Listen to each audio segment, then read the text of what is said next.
Chapter 19: The Crisis of Consciousness. When I was a child, I learned that there are people who starve to death. This concerned me. I tried to learn more about what was going on. The world had diseases, ruthless dictators, and wars. I was growing up in suburbia. The contrast of the peace I lived in compared to what I was hearing about compelled me to act. I tried to do well in school. I heard that doing well in school was a good thing.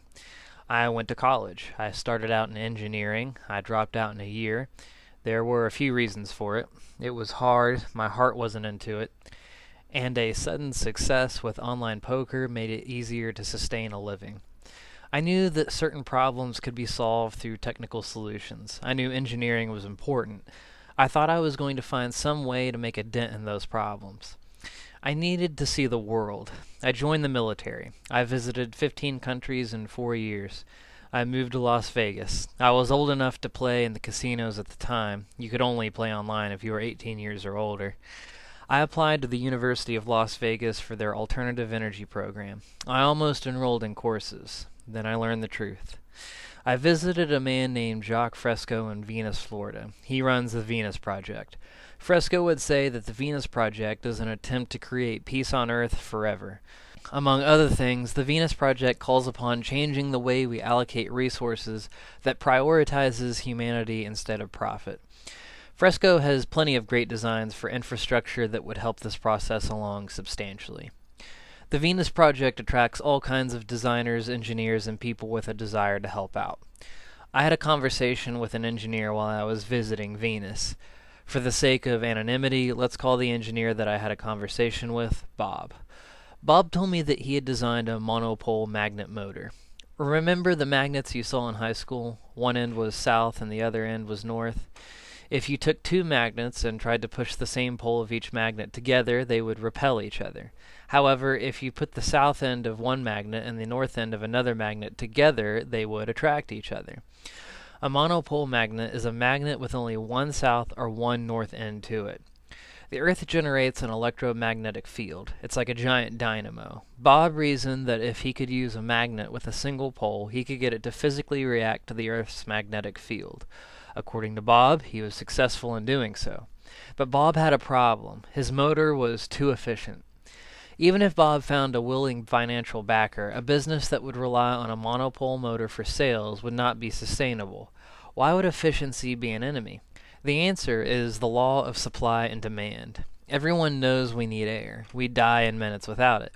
Why doesn't someone start selling air if it is so valuable? As far as economics is concerned, the supply of air is infinite. That makes the price of air drop to zero, regardless of how much demand for air there is. Bob realized he was trying to sell air. He then told me that his best bet was to make it less efficient and try and get a contract with the government. This conversation happened a week before I was about to enroll in courses. I started to question my current path. I never saw Bob's motor, let alone a design for it. For all I know, Bob could have been making the whole thing up. What he didn't or couldn't have made up was the fundamental financial problem that he would have faced. I'm no genius, but what if I got lucky and found a great idea that could really help out with our energy problems? If I was doing research for a university or development for a company, would they back my idea? What if the idea meant that there was no money to be made? That's when I realized that engineering wouldn't go far enough.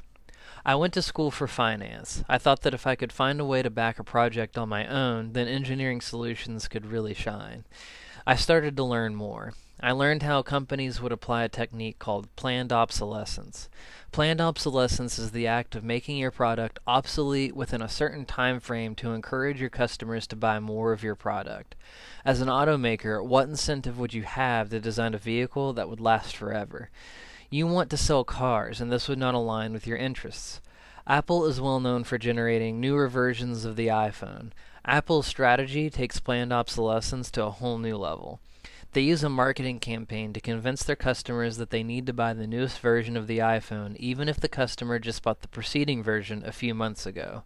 Fashion is a powerful tool when wielded in adept hands. It doesn't just stop there. I started learning about how many inventors and engineers were not only turned away by the U.S. Patent Office, but that threats were being made to those whose ideas leaned against the status quo. Lieutenant Colonel Tom Bearden, U.S. Army retired, is an electrical engineer with a Ph.D. who spent years conducting research and development for the U.S. military. During his many years of research, he found that there was a great deal of inefficiency built into how we manufacture the circuits we use every day. According to Bearden, we were wasting about 50% of the energy in the process. When he developed his own much improved model of how a circuit should work, he took it to the U.S. Patent Office to protect his idea. He was laughed away, and they wouldn't even review his work because it was, quote, too good to be true, end quote. In an interview conducted by www.seriousdisclosure.com, he goes on to admit that he knows others who have pursued a similar route. Bearden talks about how corporate espionage is even more prominent than state espionage. He claims that he and others have been threatened by corporate entities for merely trying to bring to light these more effective technologies. Nikola Tesla was an inventor who was rumored to have found a way to wirelessly harness the Earth's electromagnetic field for energy. Much in the same way a dam takes advantage of the water cycle, Tesla's machine would take advantage of the field. J.P. Morgan was financially backing Tesla at the time, but the idea of having energy be made so accessible and abundant was something that would destroy the profits of the energy industry. Morgan pulled the funding. Jacques Fresco even said that we could have switched over to a self-sustainable, resource-based economy almost a century ago. When I first learned of these attempts to destroy novel solutions towards our energy problems, I tried to tell as many people as possible. I was sorely disappointed. Even the most intelligent and open-minded people I knew would have a similar response. Derek, if these solutions really existed, why aren't more people talking about them?